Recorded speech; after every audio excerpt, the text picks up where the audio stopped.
Welcome back, everyone. We're diving back into the wisdom of Saadi, and today, we're on episode 28 of our 50-episode deep dive, and Wow, 28. I know, right? It's amazing. And today we're going to be exploring this concept. Saadi calls it wahim, which is often, translated as delusion, but it's something we all experience. And just a quick note before we really get started, this whole deep dive, it's based on translated conversations, so like between Iranian philosophers. Sure.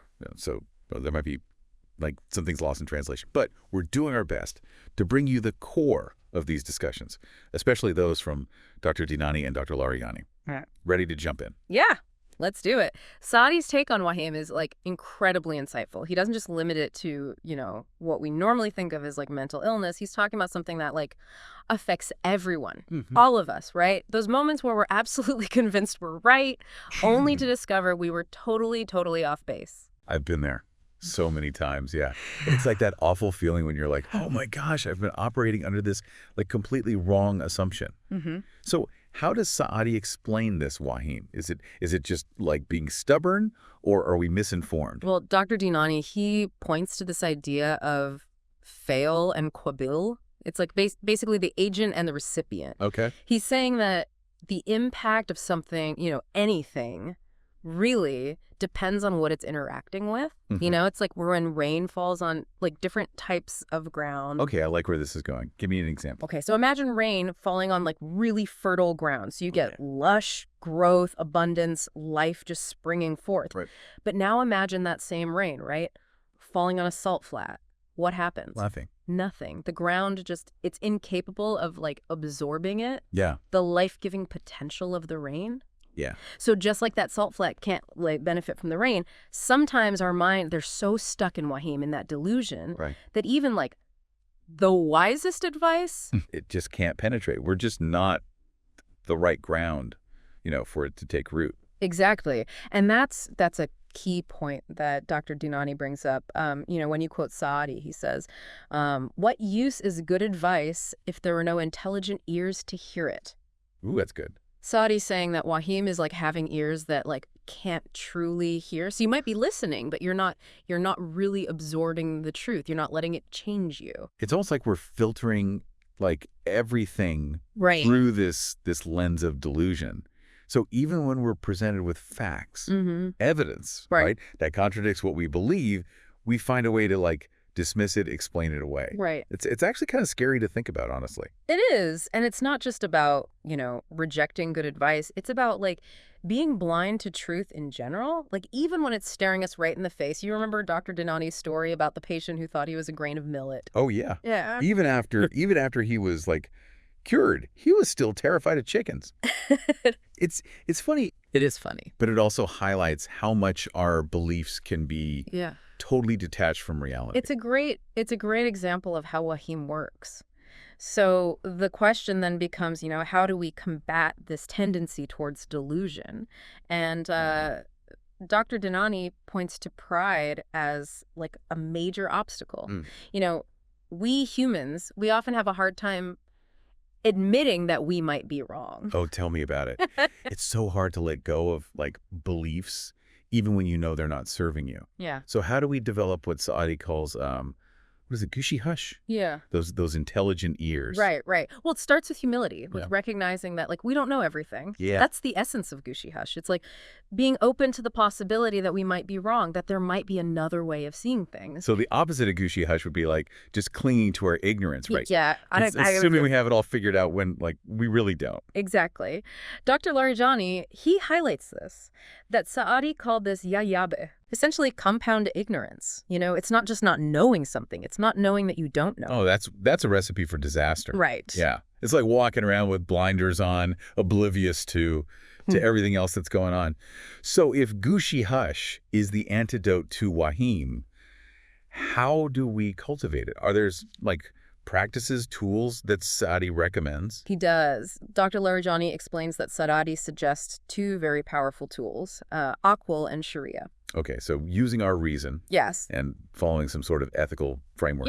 Got it. Aql encourages us to, think critically, question, what we hear, to gather evidence before forming conclusions. It's about engaging with the world, with a discerning mind. And Sharia, I guess, in this context, would be about aligning our actions with some kind of moral code. Yes. Or a set of principles. Even, I guess, for those who aren't Muslim, Saadi's message is clear. Find principles that resonate with you and let them guide your behavior. That's the beauty of Saadi's wisdom. It just transcends like cultural and religious boundaries. Yeah. He's speaking to the universal human struggle to see clearly, to live a life that's meaningful and in harmony with truth. Yeah, and he connects that to the natural world, too. Right. Dr. Larijani talks about how so many of us, we view nature as this vast impersonal force separate from ourselves. He suggests that this actually mirrors how detached we are from our own souls. We become so focused on our egos and our desires, our fears, that we just lose sight of the depth and the richness of our inner world. So by seeing ourselves as separate from nature, we're also separating ourselves from like a part of ourselves. Exactly. And that separation, it feeds right into Wahim. It reinforces those limited perspectives. It makes sense. It makes sense. Yeah. So how do we bridge that gap? How do we reconnect with both, like nature and our souls? Dr. Larijani points to a really beautiful suggestion from Saadi. He says, instead of viewing nature as something out there, try seeing it as a reflection of your inner world. Oh, I like that. Yeah. So it's not just about appreciating like the beauty of nature, but like seeing it as a mirror reflecting, our own inner state. Precisely. And it connects back to Saadi's idea that everything is connected. He didn't see a hard line between like us and the natural world. We're all part of the same intricate web of life. Yeah, I see how that shift in perspective could help us combat Wahim. When you feel connected to something like larger than yourself, it just naturally like expands your worldview. Yeah. It's like putting on new glasses and like suddenly the world looks totally different. Exactly. And that connection, that's what helps us cultivate marifat. Right. True knowledge. We've talked about marifat before. Yeah. But I'm still a little fuzzy on how it helps us like overcome delusion. Can you break it down for me one more time? Okay, so imagine like Wahim keeps us looking through this like tiny window, right? So we're only seeing this like small sliver of reality. Marafat is like throwing open the doors and seeing the whole panorama, Okay. Recognizing the divine spark in everything, including ourselves. So it's less about ego. Yes. And more about understanding how everything's connected. Exactly. Seeing the bigger picture. Yeah. Instead of just getting caught up in our own like little dramas. Exactly. Yeah. And that's the key to breaking free from those like limiting beliefs that keep us trapped in Wahim. So how do we cultivate marifat? Is it something we can learn? Or does it just kind of happen? Well, Dr. Dinani, he uses this really brilliant analogy. Okay. He compares cultivating marifat to the art of calligraphy. Calligraphy. That's an interesting comparison. Tell me more. Yeah. Well, calligraphy it's so much more than just writing, right? It's about beauty. It's about precision. It's about expressing meaning, in every single stroke. Adab, for Saadi, is like that, but it's applied to life. So it's about bringing that same care and intention to everything we do. Exactly. It's about like transforming even the most like mundane actions into expressions of beauty, wisdom, and kindness. I could see how that would create like fertile ground for marifat. It's like, preparing the canvas, creating the right conditions within ourselves. Yes. To be receptive to a deeper understanding of reality. Precisely. It's about aligning our thoughts, our words, and our actions with those higher principles that Saadi talks about. Okay, so we've got Aql, which is about using our reason. We've got Sharia to give us some kind of ethical framework, and Adab to help us cultivate like mindfulness and grace. Yeah. But how does all of that tie back to overcoming Wahim? Think of them as working together. So Aql helps you like spot the false beliefs that fuel Wahim. Sharia guides you toward choices that weaken its hold. And Adab. That creates the fertile ground for marifat to blossom. I'm starting to see how it all like fits together. It's not just about knowledge, it's about like transforming our whole way of being. Exactly. It's a fundamental shift, moving away from like the limitations of the ego and toward like a deeper connection with ourselves, with something larger than ourselves. It can feel a bit overwhelming, though, right? Like, Yeah. where do we even begin with such a huge transformation? That's a great question. It's like, okay, I get that Wahim is holding me back, but how do I actually start to break free? Yeah. That's where Saadi's emphasis on service comes in. He doesn't see this as like a solo mission. It's about recognizing our interconnectedness and acting from a place of love and compassion. So it's not just about personal growth, it's about helping others. Right. Dr. Larijani shares this beautiful quote from Saadi. He says, "Whoever has a grain of generosity in their heart will find a mountain of sustenance in the world." Wow. True abundance comes from giving, not taking. Mm-hmm. But what does generosity like really mean in this context? Is it just about like material things? It's much broader than that. It's about any act of kindness that comes from the heart. A kind word, a listening ear, a helping hand. It's like those small acts, they ripple outward, right? Yes. And create a more loving world. And for Saadi, that's how we polish the mirror of our hearts, Mm-hmm. reflecting love, compassion, and generosity in everything we do. So it's not about achieving some distant enlightenment. Yeah. It's about bringing those qualities Yeah. into our everyday lives, right here, right now. You got it. It's about recognizing that the path to marifat is interwoven with service Mm-hmm. and with love. That's a beautiful message. It makes this whole idea of overcoming Wahim feel less, I don't know, less daunting. It's not about striving for perfection. It's about showing up with an open heart and a willingness to help others. I think Saadi would agree with that. You know, we've been talking about how Wahim distorts our perception, but Saadi doesn't just, leave us hanging with that, like, unsettling thought. Right. He actually offers guidance on, like, specific character traits that Yeah. can make us more susceptible to delusion. It's like he's giving us a map of the pitfalls to avoid on this journey towards clearer seeing. Okay, so what are these traits that we, like, need to watch out for? Are we talking about, like, arrogance or stubbornness? Those are definitely part of it, but Dr. Dinani also highlights taqlid, which is often translated as like blind imitation. Okay. It's that tendency to, follow the crowd, Yeah. to accept what we're known without really examining it, Right. the evidence for ourselves. I know so many people like that. They just go along with, like, whatever's popular, whatever's trendy, Right. never stopping to ask, like, well, why? It's a form of like intellectual laziness, isn't it? Yeah, it is. We outsource our thinking to others and let them decide what we believe. Mm. And when we do that, we become much more vulnerable to like falling into those traps of Wahim. Yeah, it's like we're giving away our power to, like, discern truth from falsehood. It's no wonder we end up with such a distorted view of reality. And speaking of like distorted views, Yeah. Dr. Dinani also points to hasad, which is envy. Saadi warns us that envy is like a fire that consumes the heart, right? Yeah. It blinds us to like the good in others and even in ourselves. Envy is such a toxic emotion. It really is. It's like Yeah. you're so busy comparing yourself to others Right. that you can't even appreciate your own blessings. Oh, Yeah.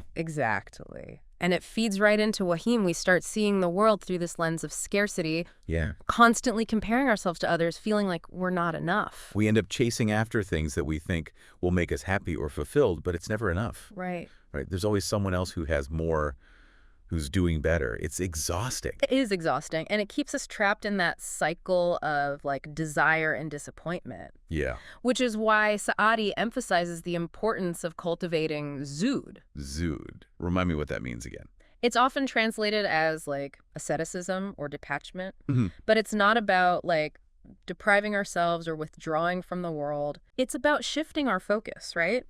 From those fleeting pleasures of the material world to the eternal treasures of the soul. So it's more about, like, refining our desires, Yeah, recognizing what truly matters. exactly. Dr. Larijani points out that for Saadi, Zud is about freeing ourselves from the tyranny of the ego, Yeah.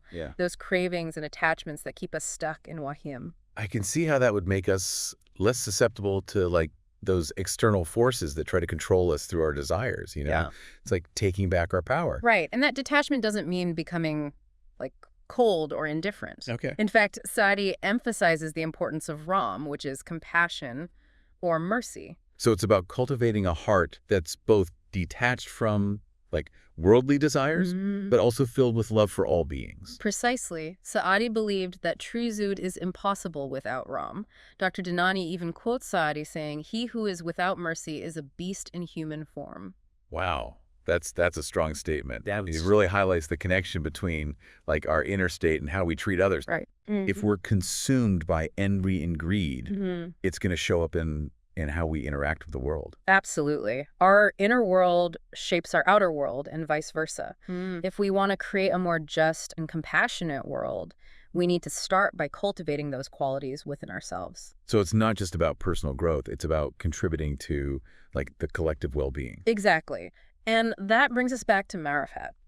Dr. Dinani points out that for Saadi, true knowledge, true understanding leads to action. It compels us to live in a way that like reflects that interconnectedness Right. that we've been talking about. So it's not enough to just have like these intellectual insights. We need to put them into practice Right, absolutely. to embody them in our daily lives. Saadi's teachings are like a call to action. Mhm. He's urging us to live lives of service, to embody the qualities of, Zood, Ram, and Adab in everything we do. It's like that Gandhi quote, be the change you wish to see in the world. Saadi's calling us to like become living examples of the wisdom that we seek. Exactly. And that's what makes his teaching so timeless and relevant. Hmm. He's not just offering us like a set of ideas to ponder.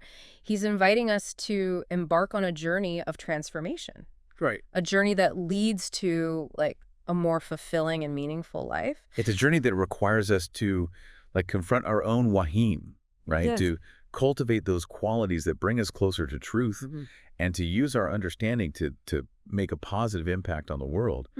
But it's not a journey that we have to take alone, is it? Absolutely not. Saadi constantly reminds us that we need each other, Yeah. that we can support and encourage each other along the way. Which brings us to another important aspect of overcoming wahim, the role of suffering. Suffering. Okay. I'm intrigued, but also a little apprehensive. Yeah. To be honest, I'd rather avoid suffering if at all possible. Well, I think we all would. But Saadi didn't shy away from, like, the reality of suffering. In fact, he saw it as an integral part of the human experience. So he wasn't like advocating for some kind of blissful, pain-free existence? Not at all. He recognized that life is full of challenges, losses, disappointments. He even said, the world is a prison and the only way to escape is through death. Wow. That's pretty intense. Yeah. But I'm guessing he wasn't promoting like suicide or nihilism. Definitely not. What he meant was that the only way to truly transcend the suffering of this world is to detach from our attachment to it. Okay. To like let go of those things that we cling to so tightly. So it's about changing our relationship to suffering, not about trying to avoid it altogether. Exactly. Saadi believed that suffering can be a powerful teacher, that it can help us develop qualities like, patience, gratitude, compassion. He even said, he who has not tasted bitterness does not know what sweetness is. That's a beautiful way of putting it. It's like those difficult experiences, those moments of heartbreak or loss, they can actually make us more appreciative of the good things in life. Right. And they can also make us more compassionate towards others. When we've experienced suffering ourselves, we're more likely to understand and empathize with the suffering of others. So it's like those challenges, those moments when we feel like we're being broken down, they can actually lead to a breakthrough, a deeper understanding of ourselves and the world. Dr. Dinani points out that Saadi believed that suffering could be a catalyst for like spiritual growth. Okay. It can shake us out of our complacency, out of our wahim, and force us to like confront the deeper truths of existence. Right. So it's not about like seeking out suffering or glorifying it. Right. But it's about recognizing that it's an inevitable part of life and that it can actually serve a purpose. It can help us grow and evolve. Exactly. And that's why Saadi encourages us to approach suffering with a spirit of acceptance, even gratitude. He's not saying we should enjoy pain, but that we can learn from it, that we can use it as fuel for our own transformation. That's such a powerful message. It's a reminder that even in the darkest of times, there's an opportunity for growth. Yes. For awakening. Yeah. That even though we may not be able to control what happens to us, we can choose how we respond. And that choice, that response, is ultimately what shapes our character, our destiny. Yes. It's what determines whether we succumb to wahim or rise above it. So it's not about avoiding suffering, but about transforming it into something meaningful, something that helps us become more compassionate, more resilient, more wise. As we delve deeper into Saadi's teachings on suffering, we begin to understand that it's not something to be feared or avoided, but a natural part of life that can actually lead us to a deeper understanding of ourselves and the world. It's like he's saying, embrace the challenges, the heartbreaks, the losses, because they hold within them the seeds of transformation. And those seeds, they may lie dormant for a while, Yeah. but given the right conditions, the right attitude, they can blossom into something beautiful, something wise, something compassionate. It makes me think of the lotus flower, which grows in muddy water. Saadi is suggesting that our own potential for growth, for enlightenment, can emerge from the muck of our suffering. What a beautiful analogy. And it reminds us that even in the midst of pain, there's hope. Yeah. There's beauty. There's a possibility for transformation. This all feels so relevant to our modern world. We live in a time of so much uncertainty, so much suffering, so much division. It's easy to feel overwhelmed, to succumb to fear and despair. Absolutely. And that's precisely why Saadi's teachings are so important today. They offer us a roadmap for navigating these turbulent times with wisdom, compassion, and resilience. So how can we apply his wisdom to the challenges we're facing today?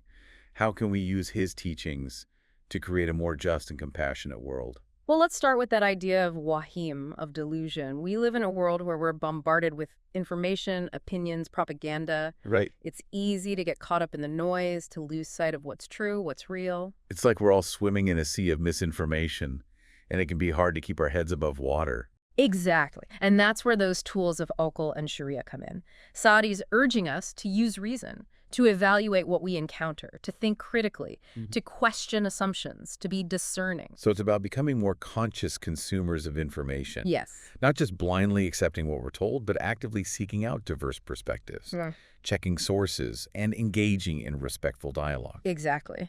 And Sharia, in this context, can be seen as a call to ethical action. It's about aligning our choices, our behaviors, with our values, with our principles. So it's about taking responsibility for our actions, about speaking out against injustice, about working towards a world where all beings are treated with dignity and respect. Precisely. And that's where adab comes in. It's about cultivating those qualities of mindfulness, compassion, and grace, not just in our personal lives, but in our interactions with the world. So it's about bringing those principles of kindness, generosity, and forgiveness into every aspect of our lives, from our relationships with our loved ones to our engagement in social and political issues. You got it. And that's how we begin to transform not just ourselves, but the world around us. It's how we create a ripple effect of compassion, of understanding, of love. And that ripple effect, it can be incredibly powerful, right? It can inspire others to do the same, to cultivate those qualities within themselves and to contribute to a more just and harmonious world. Exactly. And as we continue on this journey of self-cultivation, of service, of awakening, we may find that the seeds of transformation that Saadi planted centuries ago are still bearing fruit today. We may discover that his wisdom is as relevant now as it ever was, offering us a path to navigate the challenges of our time with grace, compassion, and resilience. That's such an encouraging thought. It is. So even though the work of overcoming wahim can feel daunting and sometimes even painful, we're not alone in this journey. We're not. And the potential rewards are immense, right? It's about creating a world where love, wisdom, and compassion prevail. Beautifully said. And that brings us to another powerful way to combat wahim, recognizing our interconnectedness. We've touched on this before, but I'm eager to hear more about how this sense of interconnectedness helps us overcome delusion. As we've been discussing these concepts of wahim, aql, sharia, adab, and marifat, I've been struck by how interconnected they are. They're not separate ideas, but different facets of a single journey. I see that too. It's like a tapestry, right? Woven together with threads of wisdom, ethics, self-cultivation, and service. Exactly. And that tapestry, it's not a static thing. It's constantly evolving as we learn, grow, and put those teachings into practice. It's a reminder that the path to overcoming wahim is not like a linear progression, but a spiral, right? Yes. We may revisit the same concepts, the same challenges, but each time we do, we gain a deeper understanding, a new perspective. And as we continue on that spiral, as we refine our character and expand our consciousness, we gradually weave a tapestry that reflects the beauty and wisdom of Saadi's teachings. We become like living embodiments of his vision of a world transformed by love, compassion, and understanding. It's a beautiful vision, isn't it? A world where we recognize our interconnectedness, where we approach each other with kindness and respect, where we work together to create a more just and harmonious society. Absolutely. And while we may not achieve that vision perfectly, the act of striving towards it, of embodying those values in our daily lives, that's what truly matters. It's about becoming the change we wish to see in the world. One of the things that strikes me about Saadi's teachings is that they're not just about personal growth, they're about social transformation. He saw the interconnectedness of all things, not just in a spiritual sense, but in a very practical way. Right, like that story about the bandits. Yes. It shows that our individual actions can have a ripple effect, that they can influence the people around us and ultimately contribute to a more just and compassionate world. Exactly. And that's why he emphasized the importance of education, of justice, of social responsibility. He believed that everyone has a role to play in creating a more harmonious society. It's like he's saying, don't just sit around and contemplate these lofty ideas. Get out there and make a difference. You got it. Saadi's teachings are not just like philosophical abstractions, they're a call to action. He's urging us to live lives of service, to use our gifts, our talents, our resources to make a positive impact on the world. And that impact, it doesn't have to be like grand or dramatic. It can be as simple as a kind word, a helping hand, a willingness to listen with an open heart. Exactly. It's about those small acts of kindness, those everyday choices that can have a profound impact on the people around us. And those small acts, they can add up to something truly remarkable, right? Sure. They can create a ripple effect of compassion, of understanding, of love. I think Saadi would be thrilled to see how his teachings are still inspiring people centuries later, how they're being used to address contemporary issues, to promote social justice, to build bridges of understanding across cultures. I think so too. His words are like seeds that have been scattered across the world, taking root in different cultures, inspiring countless individuals to live more meaningful and compassionate lives. And those seeds, they continue to bear fruit today. We see it in the work of activists, educators, artists, and everyday people who are striving to make a difference, to create a more just and harmonious world. It's a reminder that the journey of transformation that Saadi spoke of is an ongoing process, a collective endeavor. We're all part of it, and we all have a role to play. It's fascinating how Saadi can be both like profound 80 practical at the same time. We've talked about these huge concepts like Wahim and Marifat. Right. But he doesn't just leave us with these like abstract ideas. Right. He gives us like real concrete advice for how to live a better life.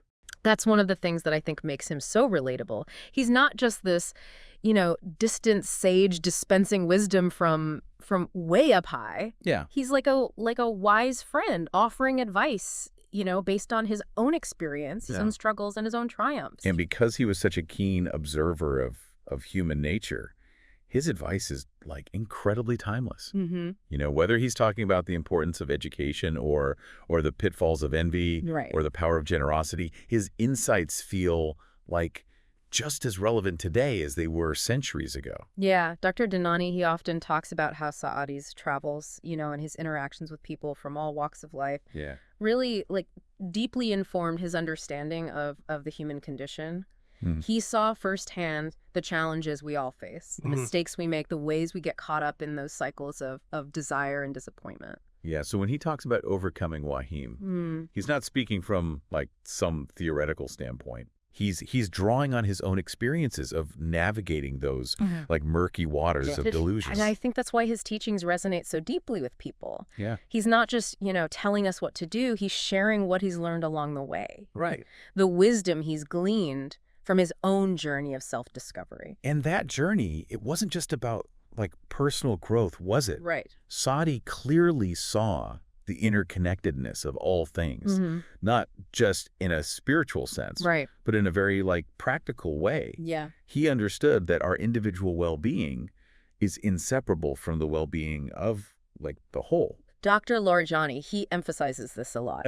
He points to the fact that Saadi dedicated, a significant portion of his writings to addressing social issues, advocating for justice, emphasizing the importance of education, Right. and highlighting the transformative power of generosity. So it's not just about becoming like a better person, Right. in isolation. Right. It's about recognizing the like ripple effect of our actions and working towards the collective good. Precisely. Saadi believed that we all have a responsibility to contribute to the well-being of our communities, of humanity, of all beings. And that responsibility, it manifests in our everyday choices. Yeah. And how we treat others, and how we engage with the world around us. So it's about bringing those principles of kindness, generosity, and forgiveness into every aspect of our lives. Absolutely. Saadi wouldn't have us simply contemplate these lofty ideas. Right. He'd encourage us to get out there and put them into action. I love that. It's like he's saying, don't just sit around and talk about it. Get out there and make a difference. Exactly. It's about those small acts of kindness, those everyday choices that can have a ripple effect and inspire others to do the same. And it's about recognizing that even in the face of overwhelming challenges, we have the power to make a positive impact. Yeah. It's about choosing hope over despair, action over apathy. Saadi's teachings are a powerful reminder of that, aren't they? They are. They offer a sense of possibility, of agency, even in the midst of difficult times. They do. It's like he's saying, yes, the world is full of suffering, but it's also full of beauty, of love, of opportunities for growth and transformation, and you have a role to play in shaping that world. Beautifully said. And as we wrap up this episode, I want to leave our listeners with a question to ponder. Okay. Saadi reminds us that the world is a book, and those who do not travel read only one page. Right. So I ask you, what new pages are you willing to explore in your own journey of overcoming wahim and cultivating ma'afat? What new experiences, what new perspectives, what new ways of being are calling to you? That's a beautiful question to reflect on. And I hope our listeners will join us for our next deep dive as we continue to explore the rich tapestry of Saadi's wisdom. Until then, may you walk in beauty, wisdom, and peace. And may you find joy and fulfillment in the journey of awakening.